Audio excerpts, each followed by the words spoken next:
Hello Super Nerd Friends and welcome to Monday. It's Alexis again as your host, as I am every Monday and Thursday. I feel like I'm a news announcer was saying it that way. Anyway, welcome back.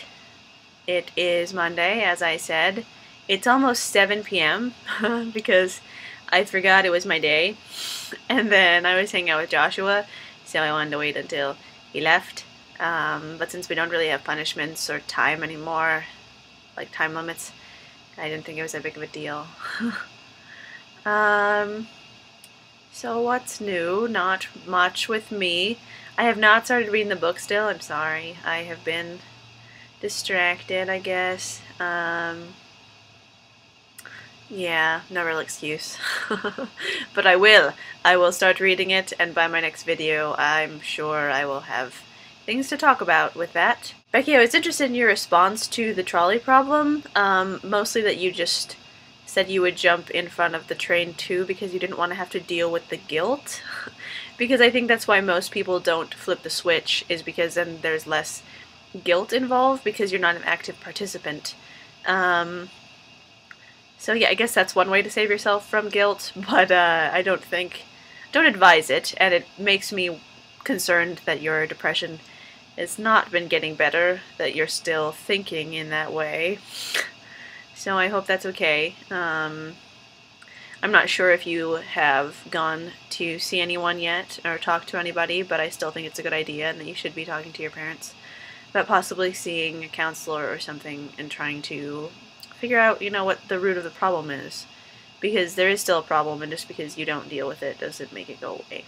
Anyway, that was a bit depressing, but I just say these things because I love you, and I want you to be as healthy and happy as possible. Haley, about explaining ourselves, I think that's extremely human nature, I guess, to try to rationalize what you're doing, because we don't like doing things that we don't feel are the benefit of ourselves or of others in that way, which I guess is also the benefit of ourselves for our conscience, which I think is why most people try to rationalize what they're doing. I've heard of about a million different interpretations or versions of the original problem. So I have heard about the one where you push somebody in front of it. I've also heard of one where you're flipping a switch, but you know the person, or you can't see the 5 other people. Like, they're on the track, but they're like far in the distance, so they're difficult to see. You could just make them out. But the other person is very close to you and is talking to you and is pleading for their life, saying, please don't kill me, don't flip the switch, let me survive, or that that person. They did a similar thing on a Charmed episode I just watched, I think last week, where there was a question, like an ethics kind of question, that was, if there's a burning building, and you can only save, like, there's 2 different groups of people in 2 different places, one over, like, in this room, one in that room, and you can only save one of them, one of the groups, before the building collapses on the other, and they die. And one of them is, like, 10 random people who you don't know, and the other one is a sibling, or a relative of some kind. And so it was, do you save 10 people that you don't know, or do you save one family member that you love? And I don't know about that. I would probably save 10 people. I don't feel like it's fair that all those people would die when they have relatives who love and care about them so much, like I love and care about my relative, and that I am being that selfish, I guess, in choosing to save my own family member instead of to save 10 families some grief, I guess.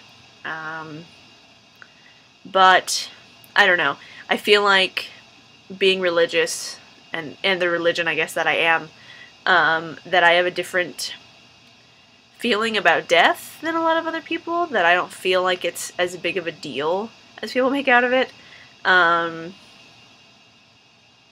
So yeah, I don't know. I think that colors my decisions about things like that a lot.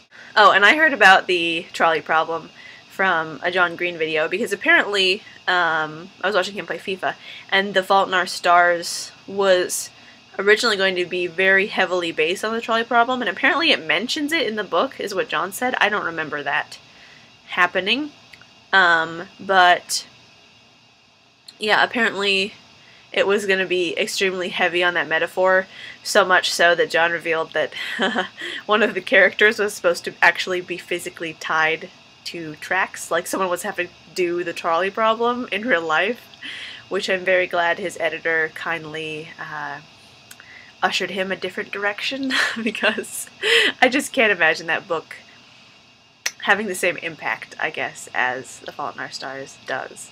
But yeah, so that was funny, I guess. So I don't know where you heard about it. I was talking to Linda about it, and apparently she took a class, like in her English class, they talked about these things a lot, and so she's going to get me a book of those kind of questions from her library bookstore and send it to me for my birthday present, which I was like, that's nice. I have talked to Linda a bit in the past few days, which has been really nice. I missed her a lot.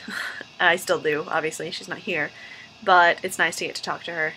And she was telling me she kind of just misses talking to someone who cares, which I completely understand, because it's hard when you're in school and everything to find people who really care about what you're saying, who are interested in your life, and, you know, like, I think she said, who asks a question, how are you doing, and they really care about the answer, instead of asking it as a formal societal nicety, I guess.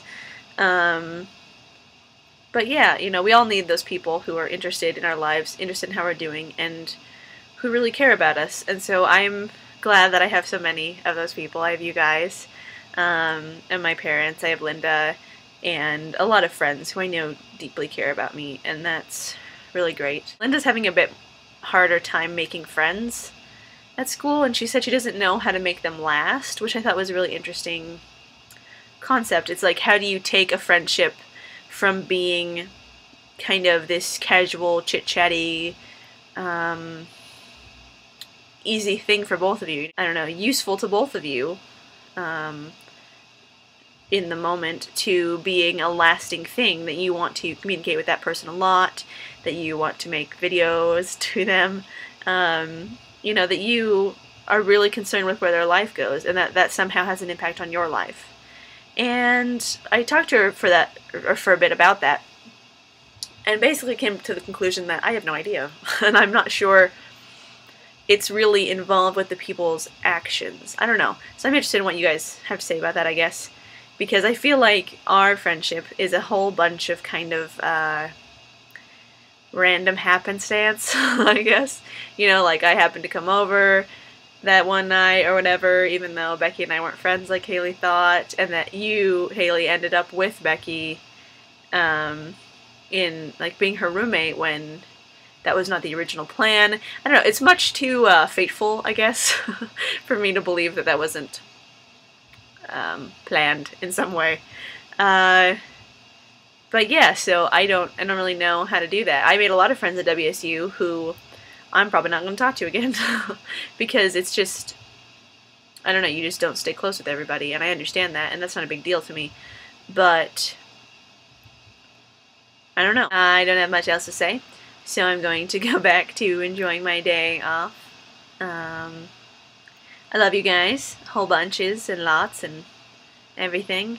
Haley, I'm sure the library will get back to you. Becky, just keep at it with your papers and keep on keeping on. And I'm pretty sure your surprise is the pug, Haley, so that's kind of funny. And there should be a present for you coming in the mail, Becky, so be prepared for that. I know it's a very, very late birthday present. I guess it's not, I mean, it's only like a month and a half late. And I had it on your birthday, I had it before your birthday. I'm just lazy and didn't mail it, so, but it was mailed today. So you should get that decently soon. And then you can show us, because I don't think Haley's seen it, or knows what it is. Maybe she does, not sure. But I love you guys, you're amazing and wonderful, and I'm glad that, I don't know, I have somebody who I want to stay in contact with so much that we're making video blogs. That's really fun, because I know a lot of people wouldn't want to actually do this. But it is fun, and I hope you're having fun too. I love you guys, like I said, like 100 times, and I will see you on your days, and hopefully talk to you in between. Bye!